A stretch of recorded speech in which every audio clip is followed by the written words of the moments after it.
Well, it's a brand new year here on the Just Start the Conversation podcast. It is brought to you by St. Luke's University Health Network. We're rolling now. We're almost hitting that 30 mark here, Amie, Alanson, Dundon, as we get through this podcast. Happy New Year to you, 2024. Good to see you. You look even better than 2023. It's like there's a glow in this year for you. Yeah, 2024 is our year. I feel it for all of us, right? Whoop, whoop. I think what you're saying is go Birds. Go, well, listen. Go Birds. Go Birds. But very excited to keep this thing rolling. And we're joined with a very special guest today, Jane Strahl. Very good to see you today. Thank you so much for joining us. Really do appreciate you joining us this morning. Yeah, thank you for having me.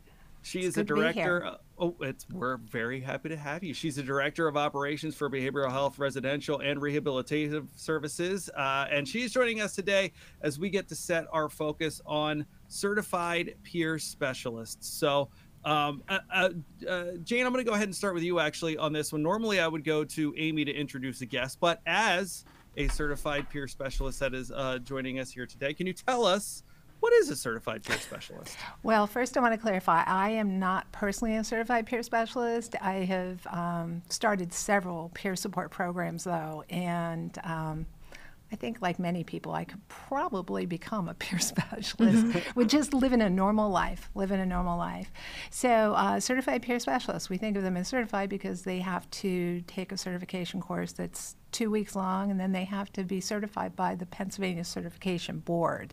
And they are individuals who, they come from all different walks of life, all different levels of education. So we've had folks who were GEDs, got their GED. We've had folks who were PhDs who became certified peer specialists based on their life experiences. So certified peer specialists are folks who have had and self-disclose that they've had experiences with the mental health system. And it can range from, lots of outpatient therapy to inpatient stays, supported housing, the whole spectrum of services.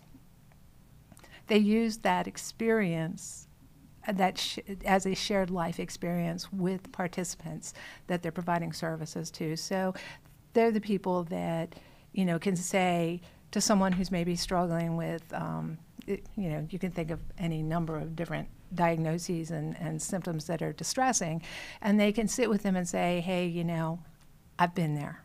I know what that feels like, and I can walk this walk with you. You're not alone in this. As you know, mental illness can be very isolating, and this can become a really marginalized population. So working in the mental health space there, Amie, can we kind of elaborate where maybe you kind of come into play a little bit here? So where does a certified peer specialist kind of start? Because I feel like with someone like you, that might be a good place to start perhaps a relationship that has been developed. And maybe, as you're talking about experiences with the mental health system and these people kind of coming out and sharing those experiences, I have to think a person like yourself would be a good place to kind of start that path for somebody. Sure, it could be, right? Really, a peer is really a person that we identify with in some capacity, right? So if somebody comes in and is doing individual therapy and they really do have an affinity for other folks with mental health disorders and feel like I'd really like to be connected and to help these folks in some way, there are a whole bunch of training programs that we can get those folks to, and there's a whole bunch of ways that they can work in the community. Really, it's about support networking. Peers are peer support folks we've mentioned mental health, but it's also in addiction and substance use. Yes. We have peer supports. And I think of those folks as kind of the, well, see, this is me, Crockett, now thinking about chocolate and candy again. I was going to say, I think about these peer supports being kind of the peanut butter inside the Reese's cup. Right? So you have like the doctors and the therapists and their clinical team as like the outside coating. And then you have these peers as kind of the fun, good stuff in the middle that kind of bridges the chocolate. Right? So don't look at me like that. No, I think it's fantastic. Okay. You have me at candy. Continue. Right. So I feel like where the peers come in is they're really helping them with support networking. They're serving as an advocate. They're supporting them through their recovery process because they've been there, done that. Sometimes as a therapist, if I'm treating somebody that's got schizophrenia and I've personally never had schizophrenia, maybe a peer support to be that person that's going to kind of bridge the gap between therapy sessions and just give them the support and somebody to talk to between sessions because they know what it's like, it kind of adds a different dimension. It's almost like, I remember when we first started peer support, the way I used to describe it to people, because it was so brand new, and nobody really understood anything about it. I used to say, it's like if you're a person who has cancer.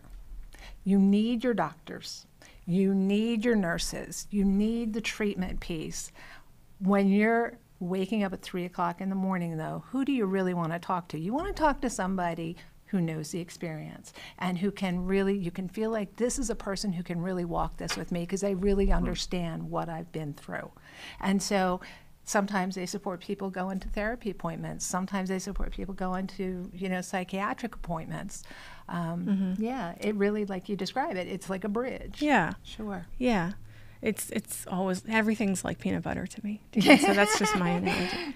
Chunky, creamy. We'll just take the peanut butter however we can get Yes. it. So, Yes, I guess we will. kind of to your point, then you talk about this maybe 3 a.m. phone call or whatever the case may be. Where do these people work? If is it your typical, if I wanted to go and have a one-on-one conversation with a therapist like Amie, I would go in and obviously set up an appointment and do that. These situations, how are they a little bit different than, say, just your typical therapist's appointment? How do these situations kind of differ? So peer specialists work across different programs and different modalities. So there are community-based peer specialists. Now, those are folks who will meet with the participants in their services in their homes. They meet with them in the community. And we always say where they work, where they play, where they live, where they worship, all of those different places. Then we also have peer specialists who are embedded in programs, and they only serve the folks that are part of that program. And so maybe they're part of an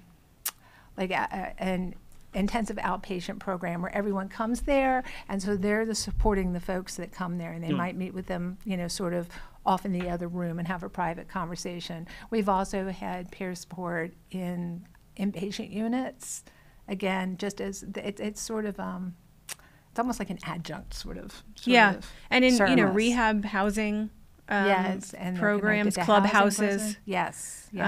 ERs. We have certified recovery specialists, which are peer specialists with a lived substance use experience in our emergency departments. And we actually, a bunch of episodes back, I talked to some of those certified recovery specialists. So really,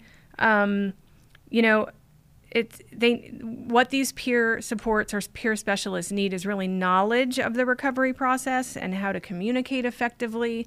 And if they have that and then they have their certification, they're invaluable, really, in terms of helping, problem solving with integration back into the community. Lots of different ways that these folks can assist the clinical treatment team. These are peer supports are non-clinical in their roles. They are not treatment, but they, one of their mandates is community exposure and inclusion. So that means that especially the community-based peer specialists, they're going with people to different places to expose them, and maybe they're not comfortable going there by themselves, and they would never go alone. But now they have a peer specialist who says, I'll go with you that first time, maybe even that second time. They've actually helped individuals get to NA and AA meetings because they're so anxious about going. They'll go with them a few times and then kind of, let them loose and do it on their own. They'll help them learn how to use mass transit systems. They will help them maintain a schedule so that they make sure they get to their doctor's appointments. They help them budgeting. There's a lot of hands-on support. Yeah, they can talk them through how to apply for, who the right channels to apply for Social Security disability, or getting, supplemental food assistance, food stamp assistance.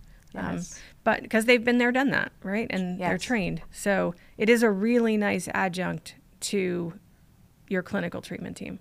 And an important part about peer support too, that's part of the regulations, is supervision is an extremely important part of peer support. So they meet with their supervisors once a week to just kind of talk over things that are happening. And this is a one-on-one meeting that they have once a week with their supervisors, just to help, again, to your point, Amie, because it's not treatment, just helping make sure everybody stays on track. So I kind of want to go back to your, Amie, and not just because we all love candy, your peanut butter and chocolate kind of combination here, because at what point, as the clinical person, as the professional in this matter, do you possibly say, okay, let's try some peanut butter here? Because, you know, a lot of conversations are going to start with you. And listen, I think life experience could possibly be the best teacher out there. If you have somebody who has experienced something that you've gone through, the easiest way to communicate is to have a peer say, I've been through this, I've experienced this, I've done this. So I guess that's kind of my question to you, as the person who's probably most likely in the first seat that they're going to talk to. At what point do you say, to bring it back up again, we need a little peanut butter with our chocolate right now? Yeah. So in a perfect world, I'd say everybody gets a peer specialist. Okay. Because really, I don't know, I'm going to speak for myself. When I've been through something that's not fun, it's always helpful to have somebody to talk to who completely gets it and has been there. So examples, a new mom, postpartum, like to have a peer specialist to kind of, you know, help them through all that. That's different than their pediatrician. That's different than their, like somebody experiencing the loss of like an empty nest syndrome with that maybe they have depression and their kids have left and gone off to college and now they're alone. A peer specialist would be perfect. There's really not a lot of situations. Certainly there's some, but I would say most people. But here's the kicker, right? It's how do we get that covered, paid for? You know, it comes down to what insurances will pay for peer specialist services, what services will they pay for, why can't everybody have one? And I guess that's my question to you, Jane, is why can't everybody have one? Well, again, it's like to your point, it's about funding and it's about insurance, because commercial insurance does not pay for peer support. So individuals who have Medicaid, this is in the state of Pennsylvania, it's a Medicaid-funded program. And they have to meet a certain criteria, meaning that they have to have a certain diagnoses. There are certain what we refer to as serious and persistent mental illness, and then they have to have a mild to severe functional impairment across one of 5 domains. We are fortunate in some areas that the county mental health offices provide us with some funding for the folks that don't have Medicaid. So we have been able to provide some services there. And another place that we've been able to provide peer support services, and this was something completely different, was our Victory for Veterans program. Now that one is funded by the VA through the SSG Fox grant. So that is a peer support program that's intended to reduce suicidality in veterans.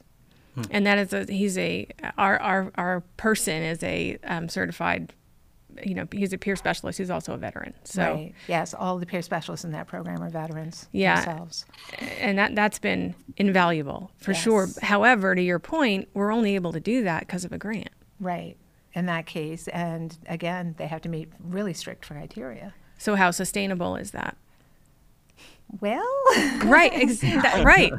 Well, that's actually kind of what my question was going to be, because it feels like kind of to both of you that the idea of a certified peer specialist is a slam dunk for most people dealing in just about any walk of life. Amie, you mentioned new moms. We've talked about gambling on this show in the past. So obviously there's some logistical things that need to be get through. So, Jane, I'll ask you, just where in a perfect world, where would you like to see this road go from here? Because it seems like an obvious avenue for people dealing with whatever they're dealing with in their walk of life to have somebody to share and have a relatable experience with. So in a perfect world, if the funding was there and all those things were perfect, where can you see kind of the certified peer specialist and that whole environment go in a perfect world? I see you smiling. You've got ideas. Let's hear them. Well, I'm just thinking about what Amie was saying about how everybody should have a peer specialist. You know, Right, right. it's long been sort of a dream of mine that, you know, we often talk about trauma, right? And we want all of our services to be trauma informed. I think of peer support in that same way. I would really like to see all of mental health services infused with peer support because it makes such a difference to the experience of the individual who's going through it.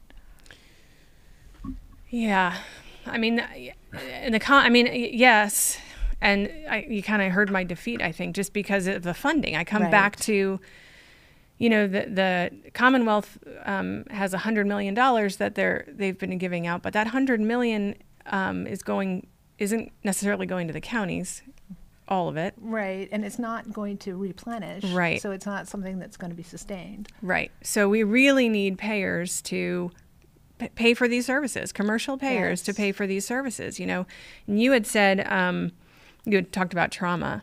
And one of the things that I think about when I think about peer specialists so first we take mental health in general, and what we know is that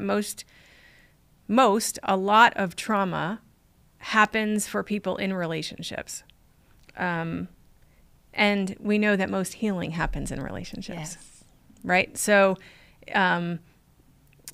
that relationship with a peer specialist can be just like peanut butter between chocolate. It's very healing. It's very soothing. It's very calming. It helps with the healing in the really difficult part of that trauma recovery, which is why it's so good for the veterans. Yes. To have veteran peers that I've been there, done that, I get it. And who are walking alongside them. And yes, this is a rough patch. I'm here for you. I'm going to walk this with you. So, Amie, you just brought up the idea of one-to-one and how things kind of like trauma can kind of happen more often than not one-to-one. Healing can also happen one-to-one. Listen, we're in a world of the other side of the pandemic, and the ability to reach people in larger masses in in a camera, looking at another camera. You know, we don't have to be in the same room, and we can have this conversation. Jane, I'm interested to know kind of your thoughts on, listen, of course, hands-on is great, as we talk about groups like Alcoholics Anonymous, things of that nature. Have you seen a positive swing in certified peer specialists and their ability to reach in situations like this? Is it a situation where, you know, just that common, close to you, have a conversation, be right next to you, hold your hand if I have to while you're having a conversation? Just kind of, if you feel like the evolution in the last few years for certified peer specialists has been a positive one in this digital world, and do you see that as a spot that perhaps maybe could be more utilized for certified peer specialists going forward? So, you know, during the pandemic, it was really challenging. It was really challenging because a lot of, you know, like everywhere, you know, so much of it was telehealth and on the phone. And you have to bear in mind, too, that some of the folks, quite a few of the folks that we provide support to, because of their life experiences, they have limited resources, they have limited skill sets, and maybe they don't know how to use telehealth. So that's something that, you know, their peer specialists maybe sort of help them to do that.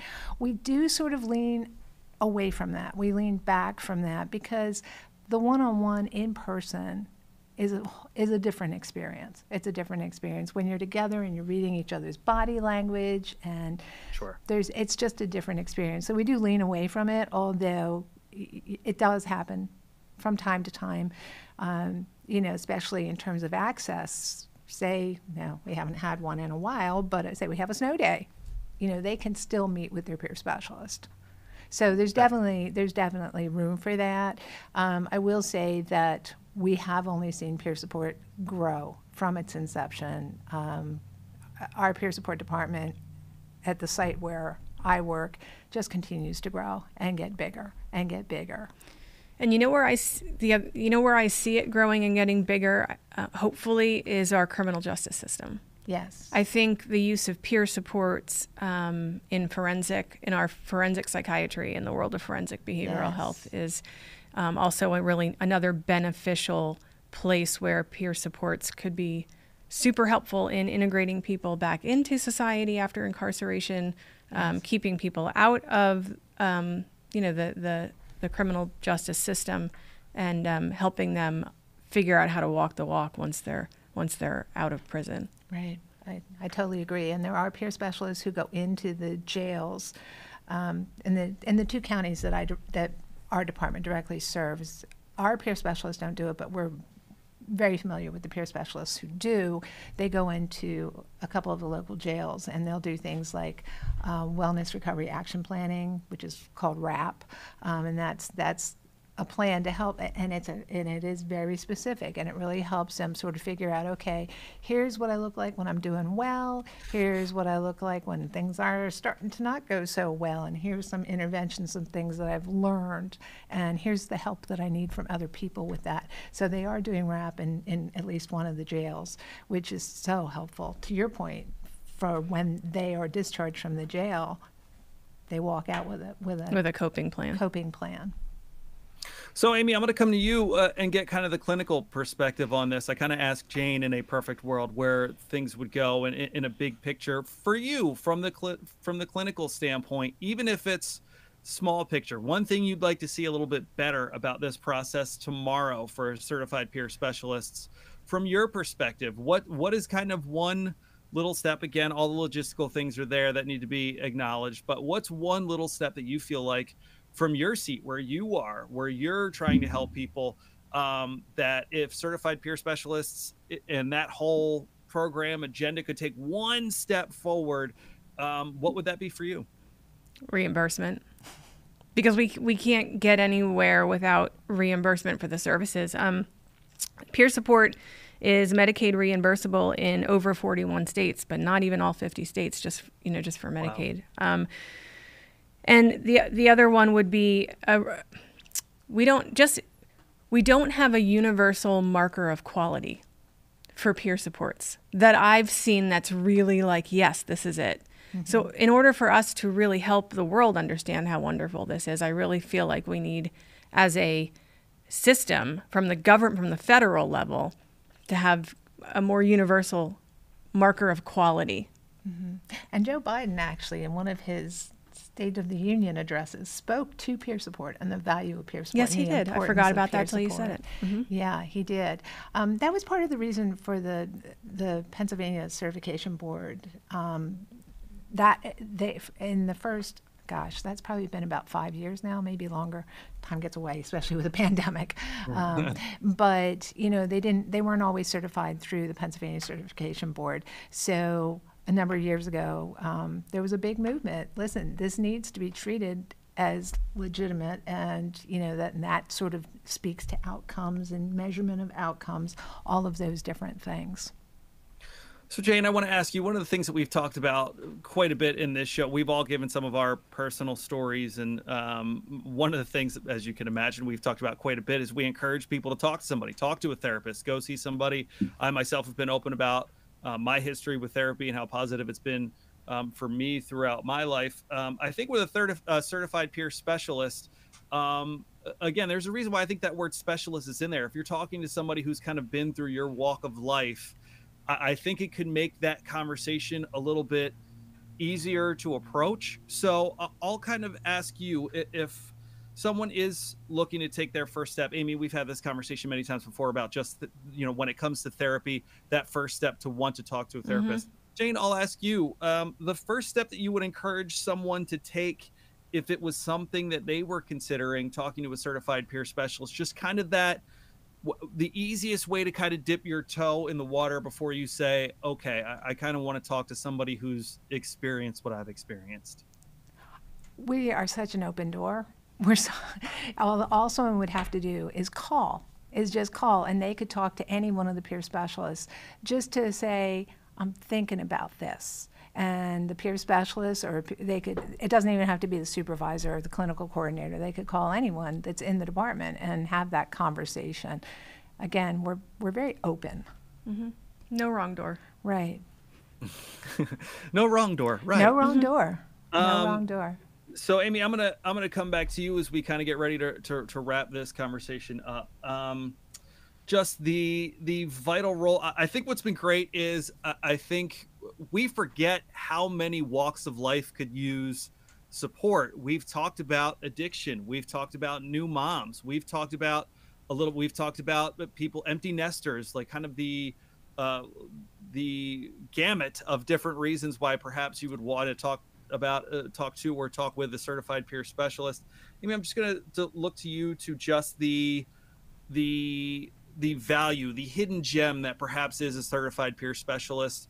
We've touched on you in the clinical perspective, but just if there's anything people are missing, and maybe to kind of piggyback off of Jane's point there, just that first initial conversation or something that you would say to encourage somebody. Maybe it is a situation where somebody's come to you as a therapist and had conversations, and now you want them to maybe take the next step to talk to somebody who's experienced what they've experienced, just kind of how you would encourage them to do so. I think I would stress to that person that a peer specialist is really is going to be there for them for mutual support, and a sense of belonging and a sense of comfort, and that's invaluable in a world where it's very difficult sometimes to see your psychiatrist more than once every 3 months. It's sometimes difficult to see your therapist more than once every few weeks. So I would just say that, these folks are somebody that they can trust to help them solidify the plan that they've been working on with their clinical team. Somebody that's going to be that person that can be there in between. And I think it's important to add to that. You talked about that they are specialists. We think of them as engagement specialists. And it's important to note that a peer specialist who is working with someone is not going to step into that relationship with ideas about what should be going on. No. They know they're not the person who is the authority on this person's life. The person that's experiencing the distress and that they're providing support to is the authority. And they will walk with them. They'll help them explore sort of what's happening and what's going to work, what's going to help you. I think this is what helped me. Sure. I come back to that point that you made, Amie, and I think it was a brilliant one where you said the trauma often happens one-to-one, and so does healing. Yeah. And I think it's for, I know when in my experiences with therapy, it took me a little bit to finally say I want to go and talk to somebody, and was happy that I did. The multiple times that I've been to therapy for the different things that have popped up in my life. And so I just think that is such a honest and true statement there that trauma can happen one-on-one, but healing also can. And I think when you're talking to somebody who's just been on your path, walk that road, of course, they're not going to be exactly the same. Of course, no one's road is better than someone else's if you're experiencing something, but just the idea of having someone to help you heal one-to-one, I think is really just that was, as I've copied my notes down on this paper, that's the one that I've circled and then starred and then put a box around. You could almost, if I had peanut butter here, I would have just smeared it all over this notebook by now today. So I'll leave it to you ladies to wrap it up with this one. As we've had a great conversation about certified peer specialists, we've kind of talked about the future of it. Just the value to both of you. And listen, I love when we have guests here, and I love how all of the different paths cross here.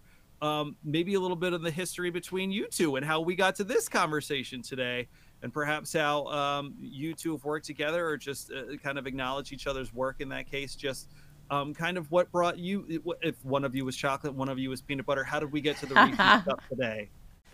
St. Luke's and Penn Foundation kind of joined together, another kind of chocolate peanut butter combination. And, Jane is one of their leaders, and it's been super helpful to hear all of the ways that peer specialists had been working down at Penn Foundation and in the communities. They were a little bit further along that process than we were at St. Luke's. So when we joined, it was super helpful to meet her and then some of her peer specialists and recovery specialists, and really see the work that they were doing in the community, and instantly work as a team to figure out how we can expand the role, which is how we kind of came to now have recovery specialists in our emergency department. So Jane was instrumental in that. And, for their part with St. Luke's, the opportunity for that VA grant came up. Mm-hmm. And as I've said to Amie, we could never have done it if we weren't a part of St. Luke's. We didn't have the infrastructure that we needed to be able to provide that really, really valuable service. So, when I started the program, we've had peer support at Penn Foundation for 15 years now.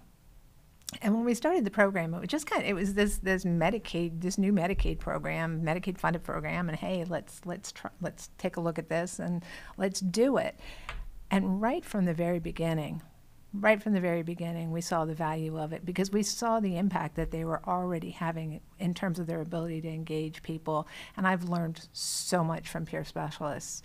People sometimes talk about recovery and recovery principles as kind of an out there sort of thing. They've taught me to live it in here. Mm-hmm. I live it in here because that's where they live it. Mm-hmm. So it's not something people even think, peer specialists and those of us who've been very, very fortunate to have like a strong working relationship, it's where we live. It's where we live. We don't talk about it so much because we don't need to. It's just who we are.